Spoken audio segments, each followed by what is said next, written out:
currently caffeinating. Thank you for clicking on my video. Today is Friday, October the 31st, 2025. Yes, Halloween has finally arrived. Today I'll be doing a couple of things. One is non-Halloween related. The other one is Halloween related. The first thing I'm going to do is I'm going to meet up with my niece this afternoon at 2 o'clock to be exact, to see the 40th anniversary of Back to the Future in IMAX. Haven't seen it in IMAX before. Really looking forward to that. Now, when Back to the Future first came out in theaters in 1985, I did see it a couple of times in the theaters. And ever since then, I've seen it maybe 2 or 3 times after that when they had their anniversaries for it. But yeah, this will be my very first time to see it in IMAX. So yeah, I'm excited about that. And then that's my non-Halloween related thing. Then this afternoon or later this evening, I'll be going to the Fort Bend Museum. They're having their spooky tour.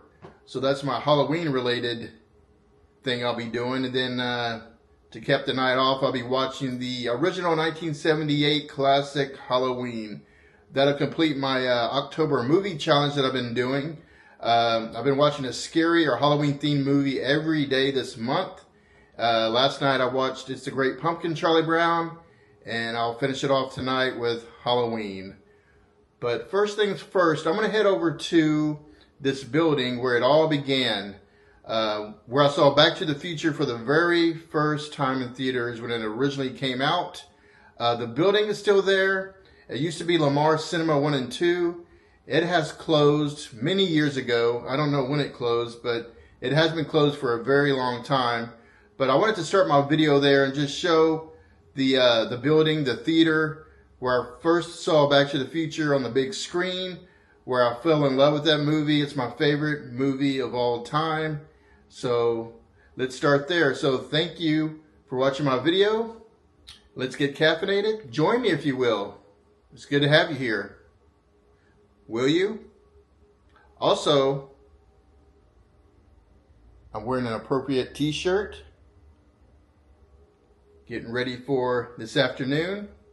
Also, we have some cooler weather that came through. Personally, I think it's too chilly for fall weather. But yeah, at night it's been in the 40s. So, but yeah, a little bit too chilly for me for fall weather. So I am going to have to put on a jacket. But yeah, let's go. It's good to have you here. All right, this is where it began, 1985.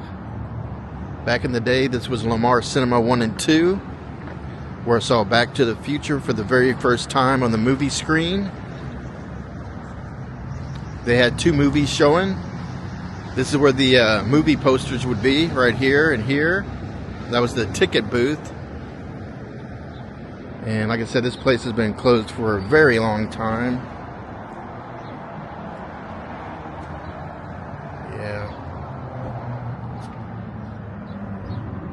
Can't really see too good in there. But yeah, when it came over here, entered on this side.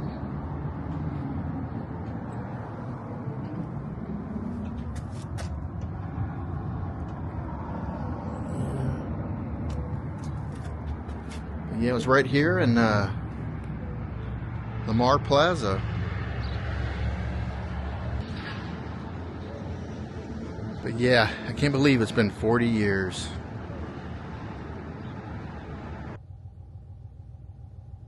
Are you ready to go back to the future?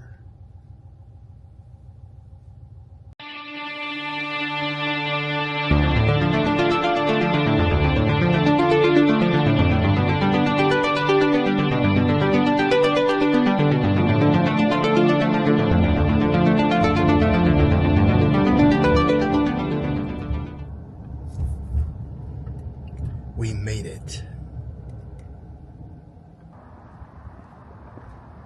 All right, so I did come here last Sunday when AMC released the souvenir cup and the DeLorean popcorn holder for the 40th anniversary of Back to the Future. I wanted to make sure I got that when it came out. instead of today because I don't want to risk the chance of it being sold out. Yep, I can't wait. Alright, so apparently they're going to be giving out movie posters for Back to the Future. So I'm waiting on that. Oh, what's up? I think she said they're going to be giving out Back to the Future posters. Oh, really? Yeah. Yep.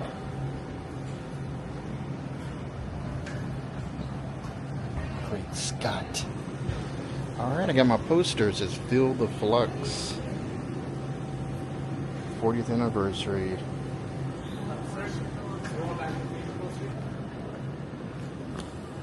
Back to the Future. IMAX. Theater 12. I think I'm in seat N16. Oh yeah. Look at that big screen right there. Ooh, this is gonna be awesome. We raised the hard way. No antibiotics, no gestation crates, and no shortcuts. It all starts with a spark, a glimmer of an idea. And for the millions that fade away, the few that shine the brightest become something bigger.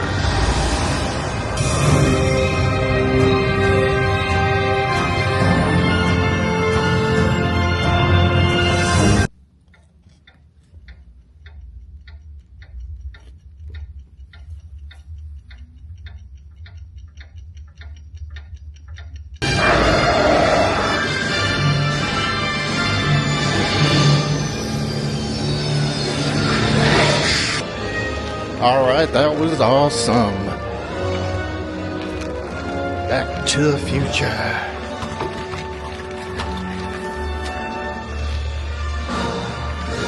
It was so awesome to see it in IMAX.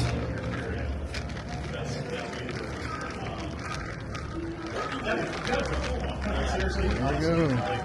I drawn this guy so many times, but anyway, so.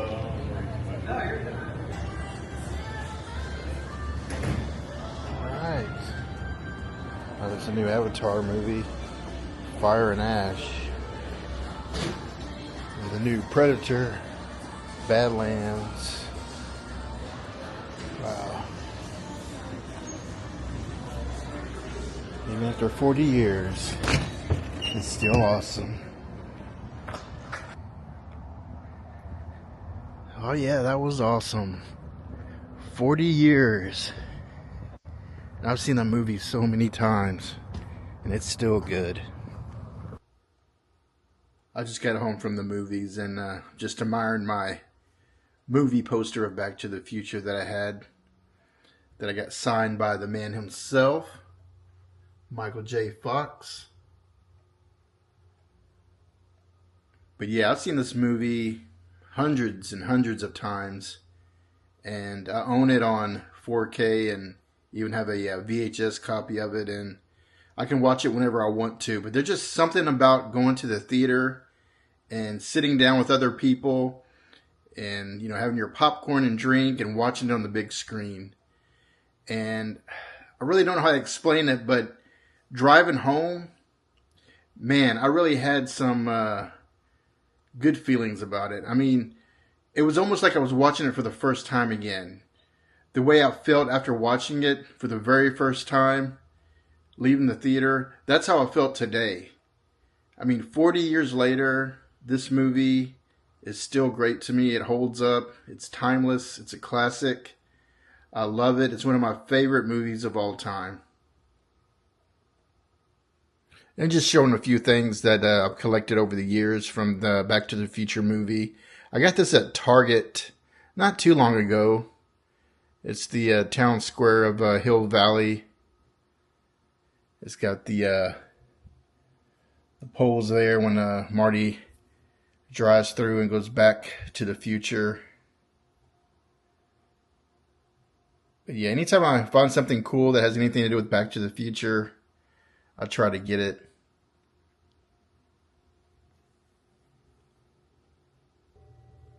But yeah, it's hard to believe it's been 40 years since it came out.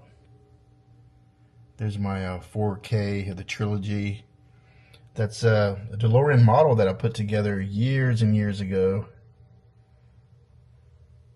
And of course I got Marty from 1985 and Doc and Marty from 2015. And there's the man himself. This past year I got to go to Comicpalooza in Houston. Or actually last year, and was able to get his autograph and a picture with him. Even though it was really quick. It's one of those moments I always cherish. There's my VHS copy. I got part 1 and part 2. Then Marty McFly duck. And then the shoes and the hoverboard. But yeah, I just, that feeling I had driving home today from the movies, it really hit me, you know, just sitting in there in the movie theater and watching it. It was like almost watching it for the very first time again. And they even gave away this poster for the 40th anniversary. Back in theaters, October the 31st, 40th anniversary. And I'll tell you, I really did feel the flux. Alright, now I'm off to do my Halloween related thing. Headed to the Fort Bend Museum in Richmond, Texas for their Haunted History Tour. Now, I went to this museum for the very first time at the end of January this year and just took the regular tour, but I was unable to record.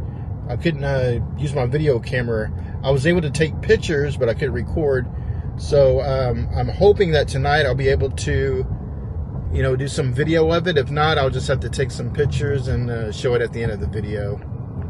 But yeah, I'm really looking forward to it.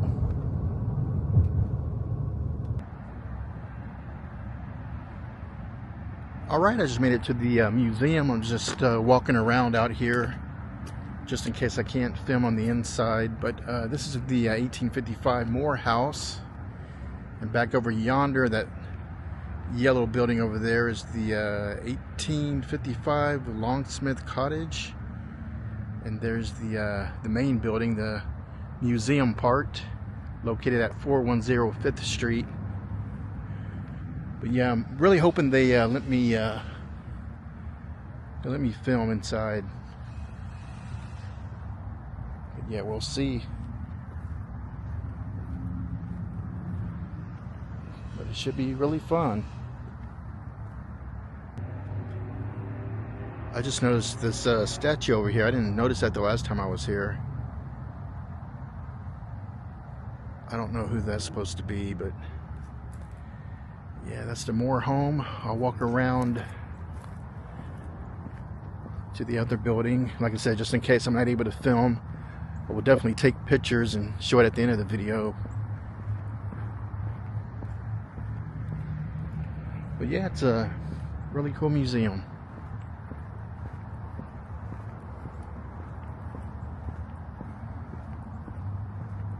Like I said, this is the main museum right here.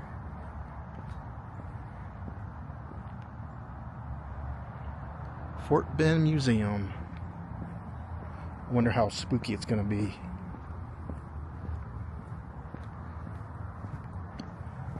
Just want to walk around the corner over here and show the other house.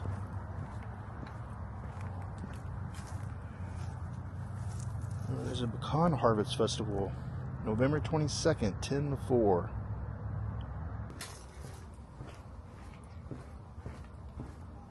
And over here is the 1855 Longsmith Cottage.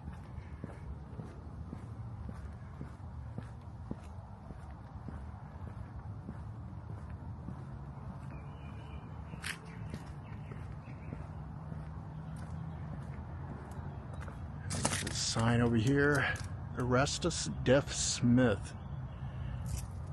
Right.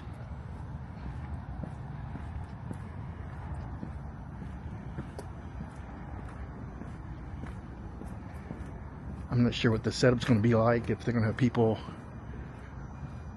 jump out at you and scare you or what, but it should be fun. Here's the outhouse. But yeah, right now it's currently 6:47, so I'm gonna make my way inside. It starts at 7.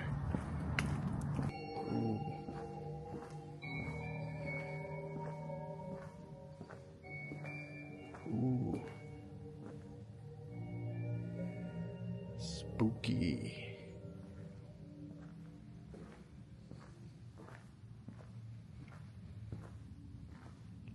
It starts at 7 up front, so I'm just walking around the museum here.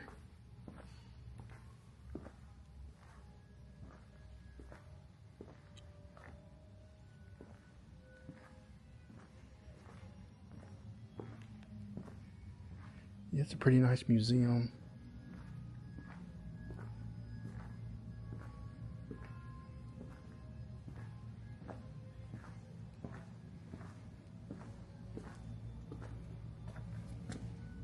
Imperial sugar.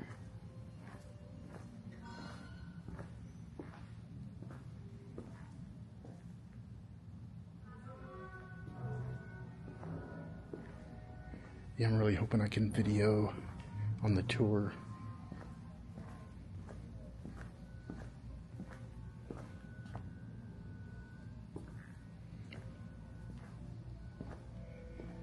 Jane Long. Boarding house.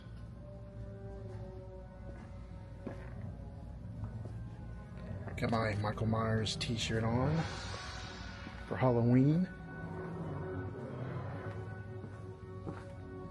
If you've been following my channel, you know I've been doing an October scary movie challenge.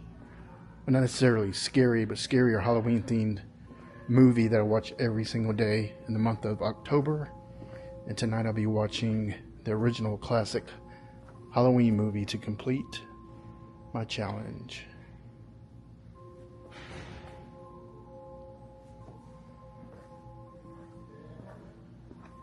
Right now it's 6:51, so about 9 more minutes.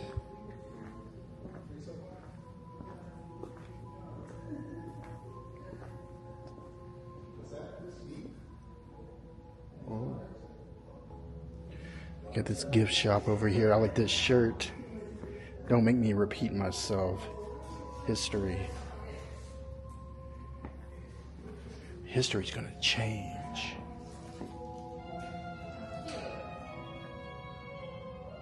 We've given you at least the first few stops of the tour, and then George will take over, and we're gonna come back here for a break, and then the other people will take over for the Morehouse. But yeah, thank you for joining us tonight, and let's head out. Right. George, yeah, so. And this is George. Hi. Hi. I am George. Famous George. The famous George. Hey, George. Infamous. Alrighty. So, welcome to our Haunted History Tour. This is a way of sharing the spooky spirit of Richmond. We're going to walk around some historic places like Morton Street and just talk about ghost stories or spooky events that have happened. You can neither confirm nor deny the historic county courthouse. It still functions as a courthouse. It's full during weekdays. Every parking space is filled up. But right now it houses the Commissioner's Court, the historic courtroom used for ceremonial purposes, and the county attorney offices. You can find all of that in there. It was built in 1908. The original structure, I believe, including that upper dome, which is more oxidized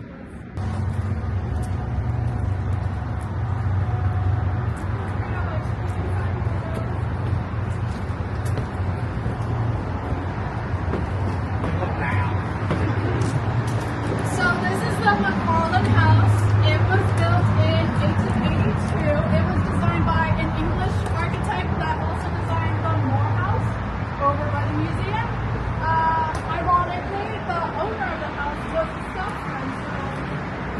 It's a lot. He was a Scotsman. Yes. So an Englishman building a house for a Scotsman would send any Englishman trembling. But the story that we have for this house involves one of McFarlane's sons. So if anyone knows anything about the Jaybird and Woodpecker War here in Richmond, that's a whole other separate story that you can actually take a look over at our museum gallery. But anyways, during one of the shootouts that happened over at the old jailhouse, Isaac McFarlane's youngest son and his friends, they were like, well, they're having a shootout, we gotta be part of this somehow. So they ran up into the house to the back windows upstairs, and back in the day any kid had access to a gun, so he was just like, we're gonna have some fun. And they shot out some bullets, they shot someone, I believe, in the groin, so it says, and those were supposedly some of the last shots. But anyways, that's just some history. Then years passed, they rented out the house to a man named Arthur Schultz, and Mr. Schultz had reports of hearing footsteps from upstairs whenever he was downstairs. So you would hear the shuffling and just rumbling of furniture from upstairs, or reports of hearing someone coming down the stairs. If you can see, not really, I don't have a picture, but you can see the stairs it kind of curls up. Yes. There it is. So we have reports of just hearing movement coming up and down the stairs. And then after Arthur Schultz, the house was donated to the city, and then the Fort Benning History Association bought it, I believe. And now it's our administrative offices, so this is where our executive director is. But during one of the accounts that we have from our own association is that they were having some kind of meeting with the board downstairs, and all of a sudden witnesses just saw a man being pushed by no one in particular, like nothing, and he went over the railing, down, and died. So we believe that's either a ghost pushed him or something happened, and he just fell over. And that's a true story. That's a true story. So we get reports of, again, just shuffling upstairs, moving furniture, people coming up and down the stairs. I was in a meeting there a couple weeks ago, and we heard this noise upstairs, and the executive director was just like, that's the ghost, don't mind that. I was like, okay then. But yeah, that's the McFarlane house, and some people consider it the most haunted house here in Richmond. Even more haunted than the Moore house. So, yeah. On the way back, remind me, and I'll show you where the windows are, where they're shooting out, doing the J-board woodpecker. Oh, okay. The windows are still there. Okay. Imagine like the classic westerns. Oh, yeah. All right.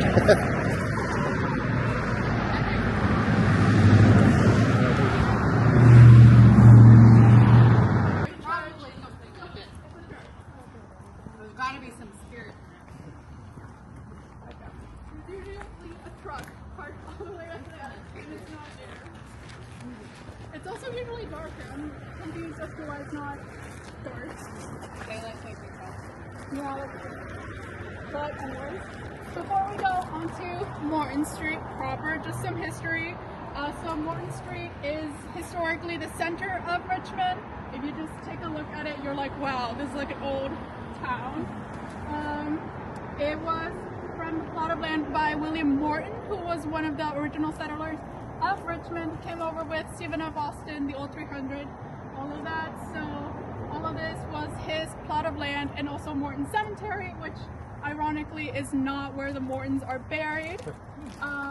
So legend goes that William Morton walked into floodwaters of the Brazos River one time, and they never found his body, but he was also never confirmed dead. So who knows what happened to him?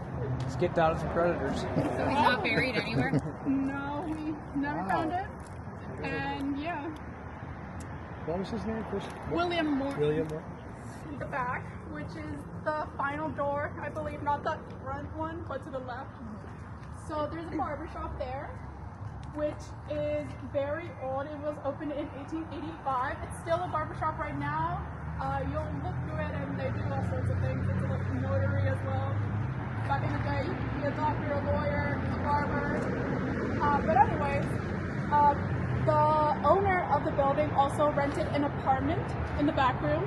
So when people rented the apartment, they would go through this back door. One time, a retired fireman was renting the apartment, and these are the reports we have from him. So every morning around 4 a.m., he would just hear someone knocking on the door, and he would get up and go check, and there would be no one there. And every day for years, so this fireman said, he would just wake up, go, there was no one there, and all the knocks varied. It was never the same knock. It was like a faint knock, or it was a big, like shaking the door knock. So, yeah. The owner of the barbershop one time just received this mysterious flyer from another establishment that was like far away and also old, and he put it up in his barbershop, which I believe is probably still in there. So yeah, that's the barbershop here on Warren Street, which we'll walk through. That way, prohibitionist, is that the word? Prohibitionist. Prohibitionist. She went around bars and saloons with a hatchet to put a stop to alcohol. And her hotel, was it? Yes. She had a hotel here in Richmond, which was a prohibitionist hotel, and it stood here where this brick building is. So yeah. Her husband died of alcohol and an alcoholic. Later, her daughter got married to an alcoholic who was abusive. Street, you can see this old historic feel. It kind of feels like if you've ever seen Carnaval. So People live above it. no, I believe most of it is empty or used for something else. So Sandy McGee's has been through a lot over the years. In 1899, it was a photography studio. In 1904, it was a two-story grocery store. It's just been through a lot. And all of these different businesses have led to murder even. So in 1912, Will Andrus of the Abstract Company was feuding with Arthur Van Slyke, a real estate agent, about the building space.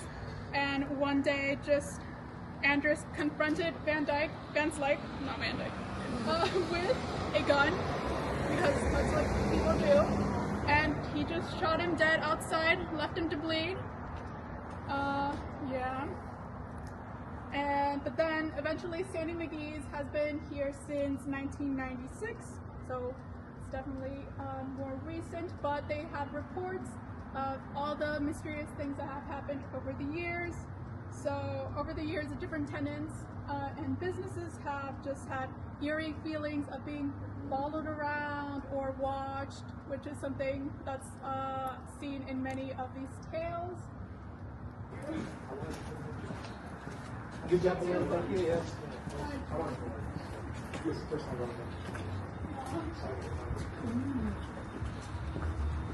Yeah, just whatever it does. This is the barbershop that Elena was talking about. The first place we're going to talk about, and we're going to talk about it from this side of the road as well, is Gino's Italian Joint. This building has been many businesses in the recent history. It was a flower shop at one point, Treasure Hunter Gallery at some point. The Italian Maid Cafe was here, and now it's Gino's Italian Joint.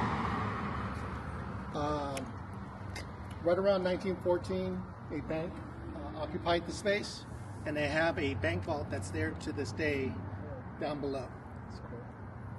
It was part of the Lindo Hotel, which is also the Exchange Hotel, which we'll talk about after this.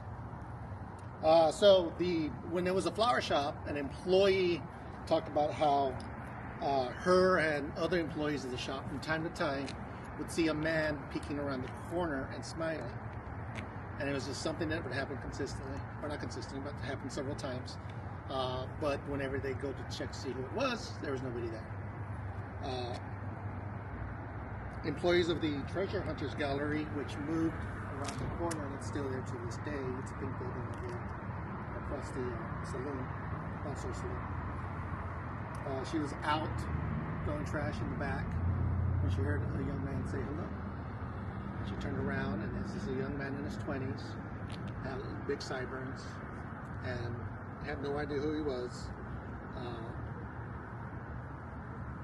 Just was no longer there. Same thing happened with other people describing the same man, having dark black hair, long sideburns. No one knew who he was. Eventually, they hired a medium. A medium came in. She told them that she felt the presence of a young man that was a lawyer who had shot himself. But that's coming from a medium. It's not a recorded history of any sort, but that's what she was told. They were told. And with the room in the far right corner, and shot himself. With the light on. Is it far The left? room with the light on. Is it that one? Yeah. Okay, far left, sorry. This is far right. Oh. But apparently depression had overtaken him. What was his name again? Ernest Ernest Charles Farmer. Yes. Ernest Mayor of Ernest. Richmond in the 1920s. And from what in the 1920s? Currently, there's a cybersecurity firm and maybe one or two of the businesses there. The sign still stands. You can see it over here in the far left. And there it says 306. That's the entrance to go up there. One of our docents, one of our volunteers, her name is Jessica. She normally does these tours. She brought us out one day a few weeks ago just to let us know what happens. The owner of the building now came out and says, "Do you guys want to come in?" Absolutely. And we all went up, and it's all really old and spooky. There's been reports of sounds of children playing. There's a little boy that roams the halls or hides in the closets. There's a little girl that they call Sarah. That's from time to time in the hallways. And also there were at some point there was ladies of the night, I guess is the way to say it. And so sometimes you hear them upstairs or in other rooms. So it's all just very spooky and scary.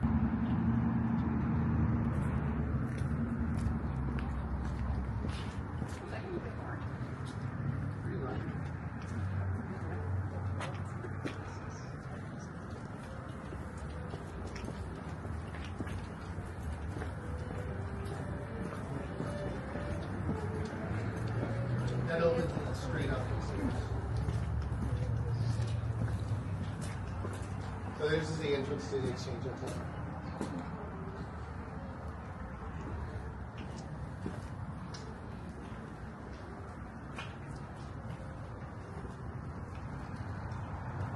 This is not the, so it goes at the post office and it's just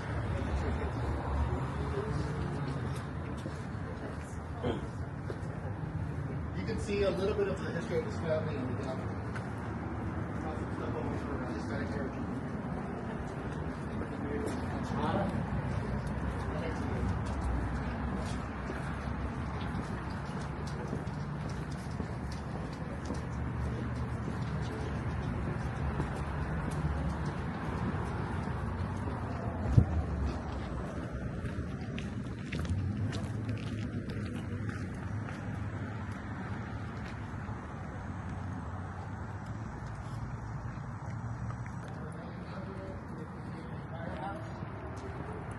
At some point they had a rec room and dance hall upstairs. And currently it is City Hall. It says the thin carpet sits on the floors, which freaked a lot. Very freaky building. So if you ever get hired onto City Hall and work here, one of the things that they like to tell the employees is ghosts come with your job. You're gonna hear things, you're gonna see things. There's one source that we have, they call him T. I don't know what the T stands for. It makes me think of Mr. T. I'm sorry, I'm old. And so T used to walk away from his desk, goes copy machine or whatever, and when he'd come back, the drawers in his desk would be open. And he says it would happen consistently to him. And we would leave his office and come back, the drawers would be open. He says it happened so many times that one day he got frustrated. And he just asked the ether, the void, can you please stop doing this to my desk? Just stop. After that, it stopped. He said it never happened. The other thing, T was an early bird. He'd always be the first one here. He knew that his boss showed up around 7:50. So morning and early. He heard the door open. He heard footsteps walking towards him. His boss's office was the doors down. He heard his boss walking to the office, closed the door. And so he said, oh, he's there early. Let me go say good morning. When he went over to go say good morning, there's nobody there. The doors were shut. So that's something that happened to T. The acronym Hillmar Moore of American American, and he was the longest serving mayor in American history. He was mayor of Brooklyn for over 60 years.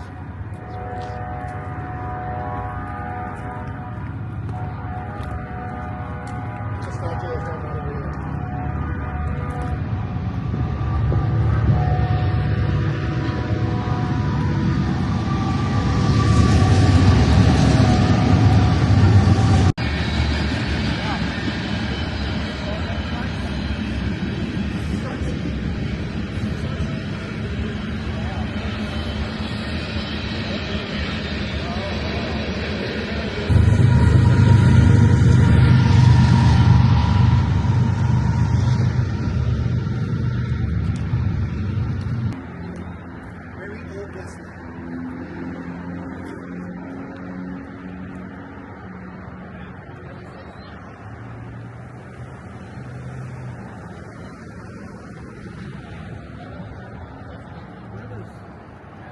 I didn't hear. What did you say about that?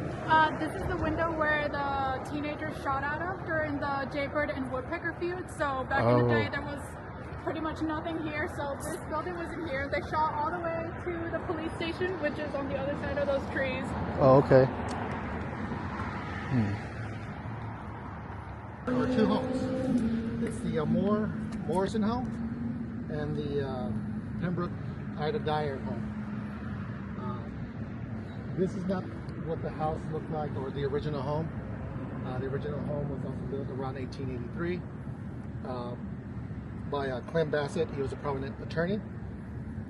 He married Lyda Moore, John Moore Sr., who built this home, his sister. Unfortunately, in their first year of marriage, she was giving birth to their son, and both Lyda and the baby passed away. This was in 1870, he didn't, for 15 years, he didn't remarry. Around 1883, he bought this property here, and he constructed a two-story building. And he named a woman named Libby Mitchell. Soon after, Isabel Dyer purchased the home, and her son, Hurd, and his wife, Stella, moved in. So, Hurd and Stella were living here. There was two individuals, I can't remember their names, I'm sorry, let me look it up real quick. And two individuals that lived in this home, Mary and William Hurd.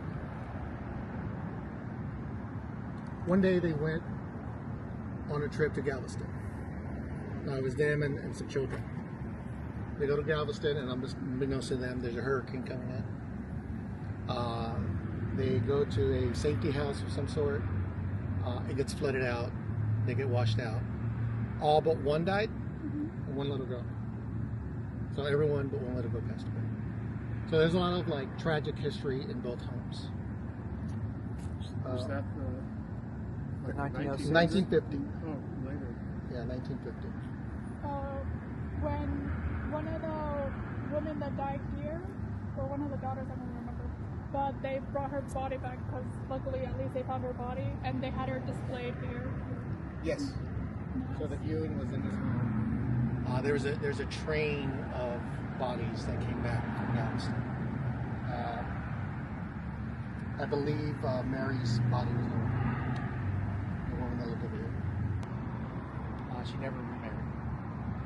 So when her younger brother, the youngest of the brothers, inherited this home, she had to move, so she moved over here, tore down the house, and rebuilt it. But she kept the windows and the doors. The windows and the doors are original to the original home. So she kept some of the grief and history and tragedy that the husband felt there.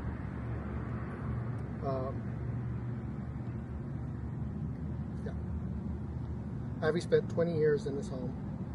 She would host family and friends. Today it's just a private residence.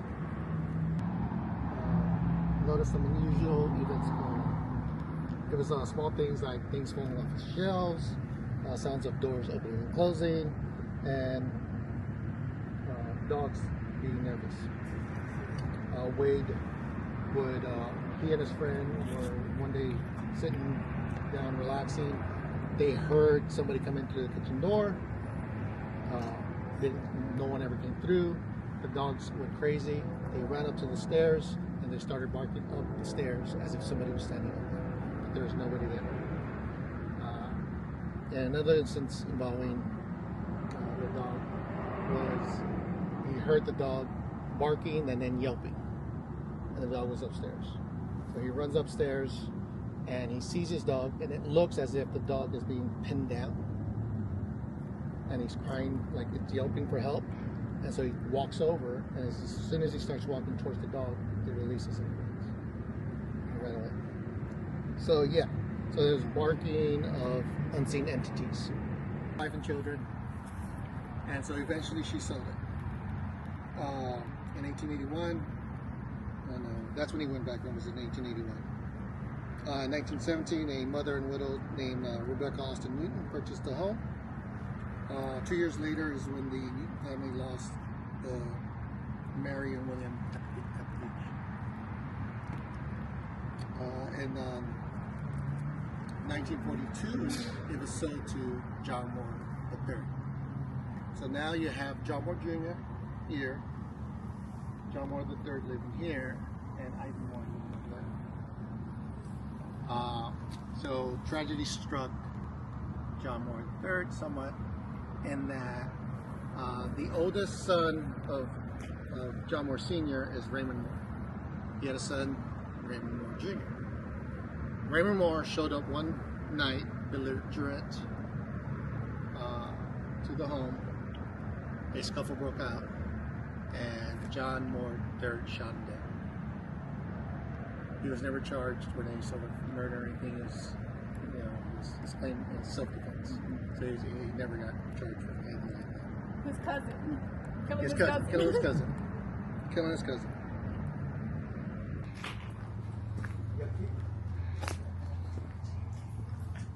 Okay, we're going to go back into the gallery, and then you're going to have a tour of the gallery, the Longsmith Cottage, this area here, and then finally come over.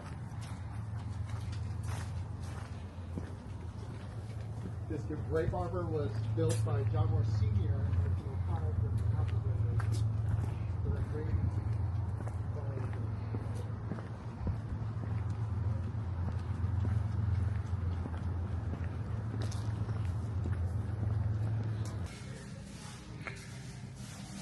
We're just taking a little intermission.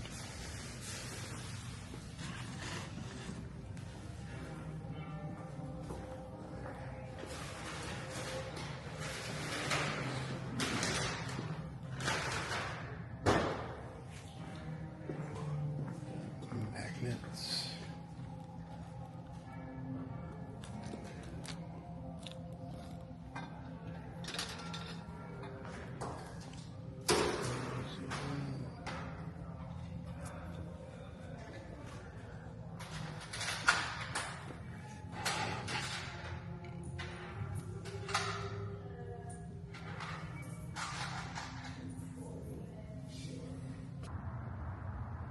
I purchased one of those coffee mugs. I just put it in my car Just came out here real quick. We're having a little intermission. Yeah, they haven't said anything about me recording, so we're about to go into the two houses. So I can't wait for that. Go back in here and continue the tour.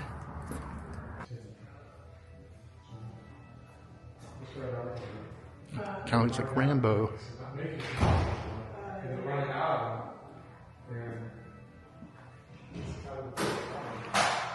So it's 1077. You're interested. I'll put it in there.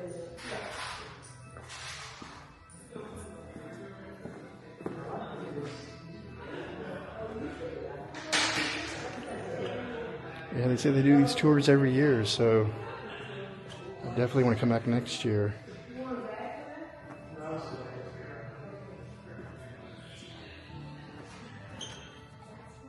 Rosenberg, Richmond.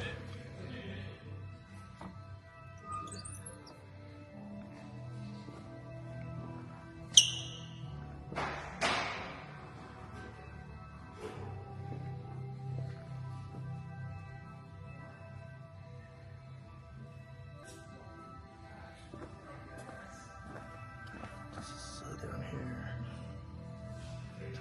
Violin. Wiley Jones, the son of the old 300 settler Henry Jones, played this violin for dances held in the old courthouse.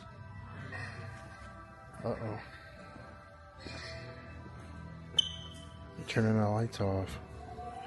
Classical Greek revival style. With that, really, that can lead us right into our front entryway. So if you can follow me.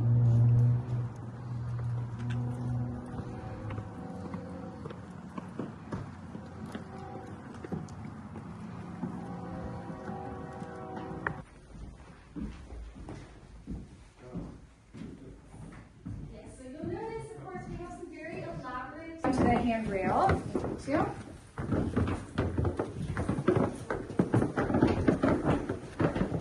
Watch these first and last step right here, a little short, so watch your step. Yeah, so this first step, and then this last one. Well, I just got home from that haunted history tour, and I really enjoyed it. I thought it was great.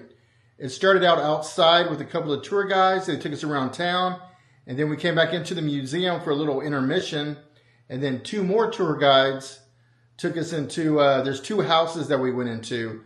Unfortunately, I was not able to video, but they said we could take as many pictures as we wanted. So I did take some pictures. I'll show those at the end of this video. But yeah, it was really cool. It was really spooky going in those old houses and the stories they were telling us. And we even got to go upstairs. And yeah, it was just really great. I mean, they had this deal in the next room where you hear this knocking noise. And at first, you know, I was kind of away from the group and I was taking pictures and I heard this knocking noise in the other room. And I was like, okay. And I went back with the group and I kept hearing that knocking noise. And then one of the ladies like, oh, wow, is it supposed to do that? And the tour guide started laughing. So I knew they had something rigged up. So when we got to that room, the guy told us there was a laptop hidden in the corner that was playing that knocking noise. But yeah, they were telling us stories about how the guy that lived there passed away, and they were hearing kids' voices and things like that. And they had it decorated really nice. It was dark in there and candlelit. So yeah, it was really spooky. Really enjoyed it. Also, he said around December 5th and 6th, they're going to decorate it for Christmas. So yeah, really looking forward to that. But yeah, here we are. I'm about to watch the 1978 classic Halloween to complete my October scary movie challenge, or Halloween themed movie challenge. It's my last movie of the month, of the night. I'm gonna watch some Halloween.